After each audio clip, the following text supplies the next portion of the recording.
Demikianlah jiwaku haus akan Engkau. Ku rindu selalu hadir-Mu di hidupku.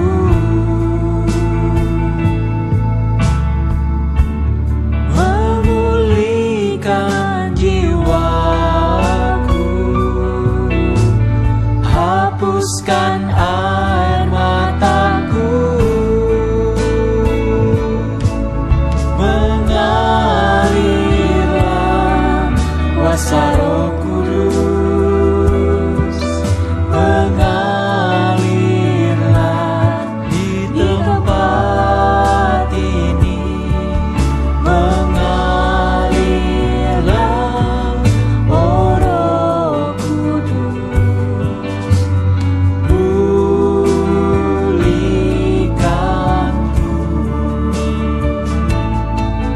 mengalirlah kuasa Roh Kudus,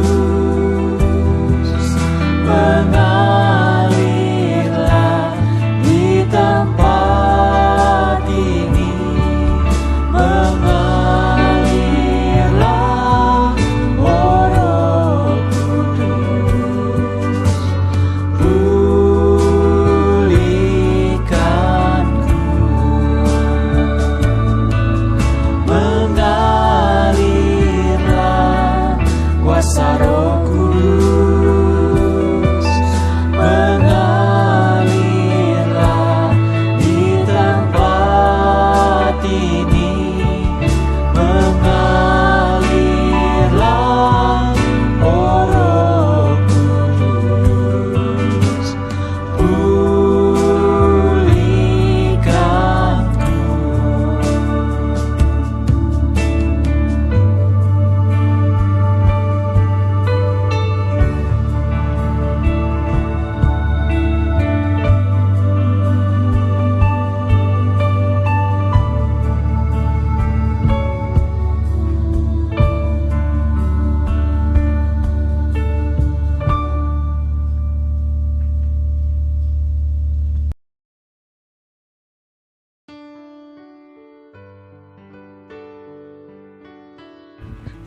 Shalom saudara-saudaraku yang kekasih di dalam Tuhan Yesus. Semoga tetap sehat, semangat, dan sukacita karena Tuhan. Mazmur 104 ayat 34 mengajarkan kita, biarlah renunganku manis kedengaran kepadanya, nya huruf besar berarti Tuhan. Aku hendak bersukacita karena Tuhan. Jadi bukan karena yang lain, tapi karena Tuhan baik. Tuhan selalu paling baik. Amin. Saudara, hari ini Rabu 27 Mei 2020, kita akan belajar mengenai fungsi Roh Kudus untuk menguatkan dan meneguhkan. Roh Kudus berfungsi untuk menguatkan dan meneguhkan. Kiranya kita diberkati dengan firman Tuhan ini, tapi mari kita berdoa dulu. Bapa, terima kasih karena Bapa selalu baik bagi kami, selalu sabar bagi kami. Bapa, terima kasih karena kami masih hidup dan sehat. Ampuni dosa kami.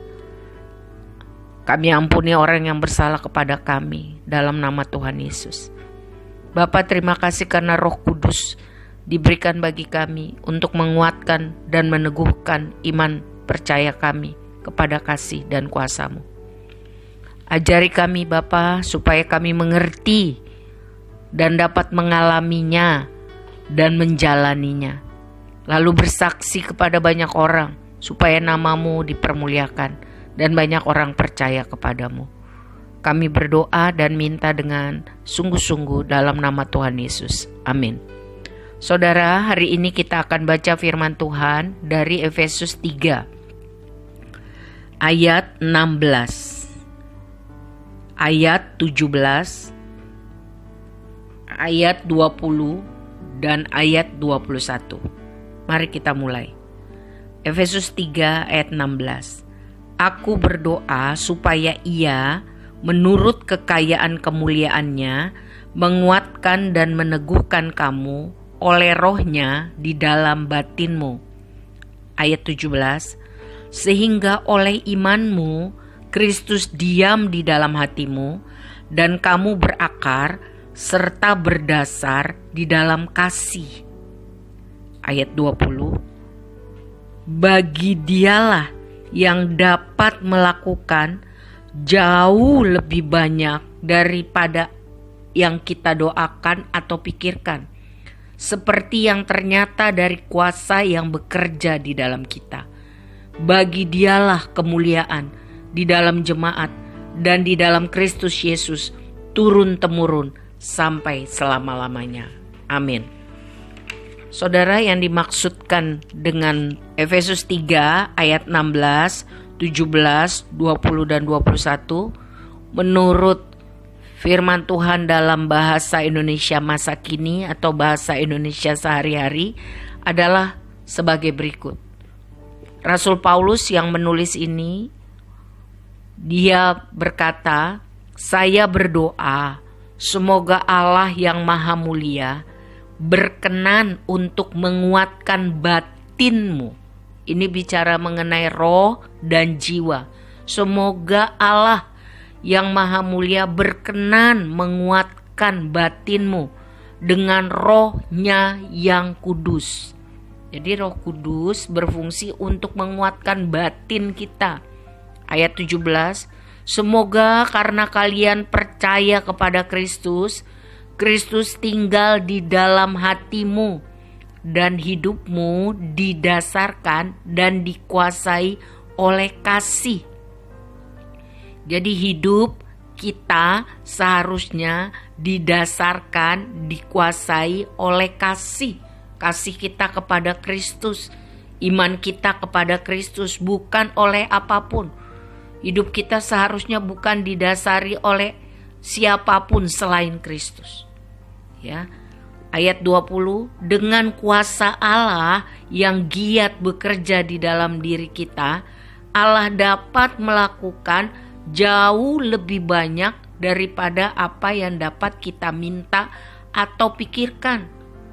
Dengan kuasa Allah yang giat bekerja dalam diri orang-orang yang sungguh-sungguh mendasarkan hidupnya hanya oleh kepada kasih Kristus. Dikuasai oleh kasih kepada Kristus. Ayat 21, hendaknya Allah dimuliakan turun-temurun di dalam jemaat melalui kasih Kristus. Terpujilah Allah selama-lamanya. Amin. Saudara, saya akan memutarkan kesaksian tentang seorang ibu bernama Dumasari. Saudara dengarkan pelan-pelan ya. Perhatikan, dia akan bersaksi bagaimana Roh Kudus memberkatinya dan saudara-saudaranya dan orang tuanya dengan kekuatan, dengan peneguhan. Luar biasa, kalau tidak ada kekuatan peneguhan dari Roh Kudus, wah dia tidak mengerti kenapa seperti ini, kenapa harus hidup. Selamat mendengarkan, tolong perhatikan.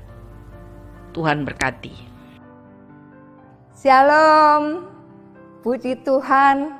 Hari ini saya mau bersaksi tentang keluarga besar saya. Perkenalkan, nama saya Dumasari, panggil Sari. Saya ada di dalam keluarga tunarungu. Saya punya abang, ada 5. Dan saya perempuan terakhir 6. Yang pertama, tunarungu. Ada di Medan, kerja wira swasta. Yang kedua, tunarungu. Ada di Jakarta. Yang ketiga, kedua kerja PNS. Yang ketiga, dengar, ada di Jakarta. Yang keempat, ada di Medan. Dia tunarungu. Yang kelima ada di Jakarta, Depok. dia tunarungu juga, kerja wira swasta, dan saya perempuan terakhir. Saya ibu rumah tangga dan berjemaah. Puji Tuhan, hari ini orang tua saya sampai saat ini sehat.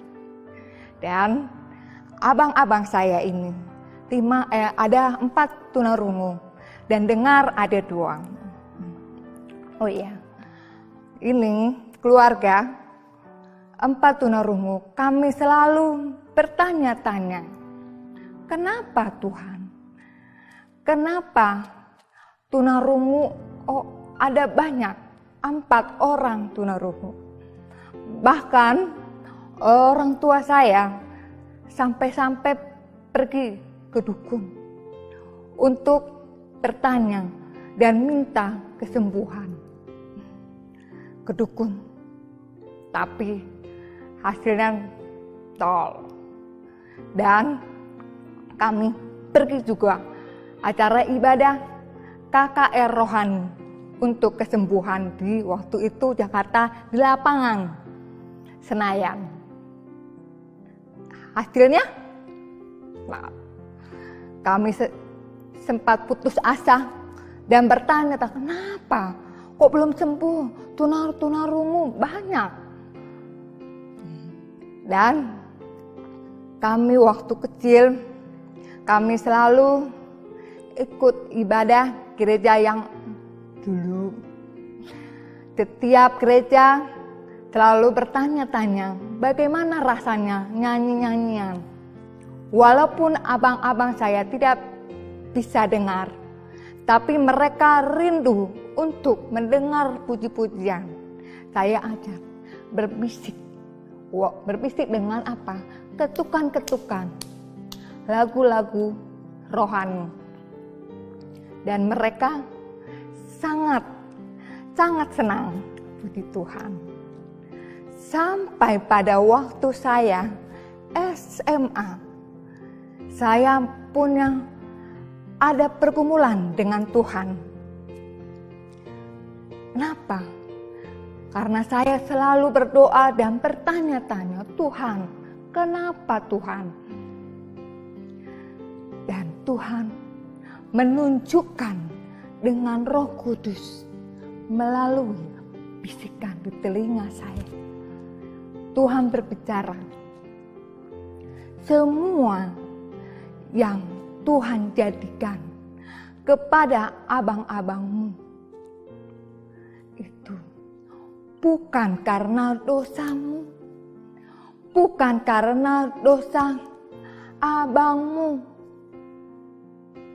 bukan karena dosa orang tuamu, bukan karena dosa keturunanmu, bukan. Semua yang Tuhan jadikan tunarungu supaya mereka ingat siapa aku. Aku itu adalah Tuhan. Puji Tuhan, saya bersyukur dan saya sampaikan abang-abang saya. Dan abang-abang saya sangat senang sekali mendengar berita itu. Firman Tuhan juga ada mengatakan, ada 1 Timotius 4 ayat 12. Saya sampaikan, jangan seorang pun menganggap engkau rendah karena engkau muda. Jadilah teladan bagi setiap orang-orang yang percaya dalam perkataanmu, dalam tingkah lakumu, dalam kasihmu, dalam kesetiaanmu, dan dalam kesucianmu, supaya abang-abang tunarungu saya semangat melayani Tuhan. Sama dengan murid-murid saya, nama Gabriel. Gabriel ini dulu tidak mengerti bagaimana cara berdoa. Puji Tuhan, saya boleh dipakai untuk mengajar. Kenapa? Sebab karena saya ingat abang-abang saya. Itulah saya mau melayani Tuhan dengan anak-anak tunarungu. Dan puji Tuhan, tunarungu yang Tuhan berikan itu bukan karena kutuk atau dosa, bukan. Semua yang Tuhan berikan tunarungu itu adalah hadiah atau berkat supaya nama Tuhan ditinggikan dan dimuliakan. Puji Tuhan, kami sangat bersyukur selalu. Nanti di surga, kita semua yang tunarungu, bisu, dan semua yang kekurangan, percaya dan beriman, telinga kita, tubuh kita akan dibukakan dan kita bisa mendengar suara Tuhan memanggil nama kita. Puji Tuhan. Kita percaya Tuhan itu baik, amat sangat baik. Haleluya. Terima kasih. Semoga yang saya berikan kesaksian ini untuk menjadi berkat, nama Tuhan dimuliakan. Terima kasih. Tuhan Yesus memberkati. Amin. Saudara-saudara, kita sudah menyaksikan kesaksian Ibu Dumasari. Sangat memberkati kita, bukan? Luar biasa bagaimana Roh Tuhan bekerja melalui hidupnya, kan? Bagaimana Roh Tuhan mengajar, mengingatkan firman Tuhan yang dia rajin baca dari kecil, kan? Jadi itulah saudara, gunanya punya persekutuan yang erat dengan Tuhan. Gunanya membaca firman Tuhan setiap hari. Karena Roh Kudus akan mengingatkan kita firman Tuhan yang pernah kita baca. Ibu ini diberkati Tuhan dan sudah menjadi berkat buat kita semua. Jadi pelajaran kita hari ini, fungsi Roh Kudus adalah meneguhkan, menguatkan. Kita bersyukur kepada Tuhan, kita tidak sendiri. Ada Roh Kudus yang meneguhkan dan menguatkan. Mari kita berdoa. Bapa, terima kasih. Bapa, terima kasih. Tuhan tahu keadaan kami masing-masing. Kami berseru kepadamu. Kiranya pengalaman baru kami boleh nikmati bersama Roh-Mu. Kami tidak bimbang, tidak takut, tidak putus asa menghadapi kesusahan, kesulitan hidup ini. Karena ada Roh Tuhan yang meneguhkan dan menguatkan kami. Kami serahkan hidup kami seutuhnya. Bekerjalah di dalam kami. Ajarilah kami. Pimpinlah hidup kami. Ya Allah Roh Kudus. Di dalam nama Tuhan Yesus Kristus kami berdoa. Amin. Tuhan berkati saudara. Tetap kuat, tetap semangat. Karena Kristus. Sampai jumpa besok pagi. Amin.